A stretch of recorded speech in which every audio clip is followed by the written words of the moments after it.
কখনো ভেবে দেখেছেন বিশাল বিশাল জাহাজে এই সিক্রেট দরজাগুলো কেন থাকে?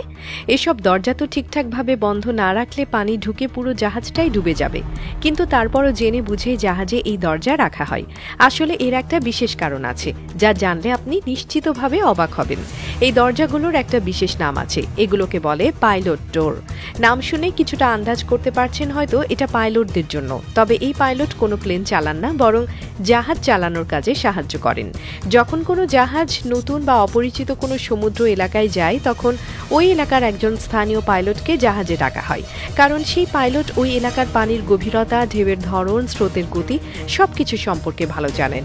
কিন্তু সমস্যাটা হচ্ছে জাহাজে ওঠার জন্য তাদের দরকার বিশেষ ব্যবস্থা, কারণ বিশাল জাহাজের উচ্চতা এবং সমুদ্রের ঢেউয়ের কারণে জাহাজে ওঠা সহজ নয়। এই জন্যই পাইলট ডোর তৈরি করা হয়। এই দরজা দিয়ে পাইলট সহজেই জাহাজে প্রবেশ করতে পারেন, তবে কাজটা সহজ হলেও এর সঙ্গে অনেক ঝুঁকিও জড়িত। জাহাজ যখন সমুদ্রে ভাসছে, তখন সেটি প্রায় 10 থেকে 12 ফুট পর্যন্ত ওঠানামা করে। এই ওঠানামার সময় দরজার মাধ্যমে প্রচুর পানি জাহাজে ঢোকে।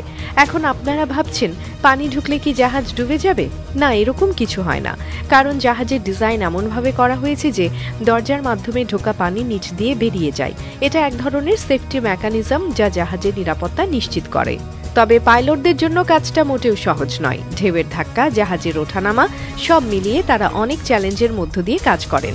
কখনো কখনো তাদের জীবনের ঝুঁকিও নিতে হয়, কিন্তু তারপরও এই দরজা রাখা অত্যন্ত জরুরি, কারণ স্থানীয় পাইলট ছাড়া জাহাজ নিরাপদে গন্তব্যে পৌঁছানো কঠিন।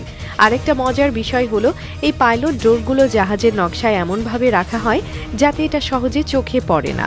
আপনি যদি জাহাজের গায়ে তাকান, খুব মনোযোগ দিয়ে না দেখলে হয়তো বুঝতেই পারবেন না এখানে দরজা আছে।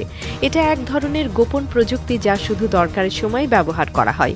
জাহাজের এই সিক্রেট দরজাগুলোর গুরুত্ব আসলেই অনেক। এই দরজা না থাকলে হয়তো বড় বড় জাহাজগুলো নতুন জায়গায় সহজে নোঙর করতে পারত না।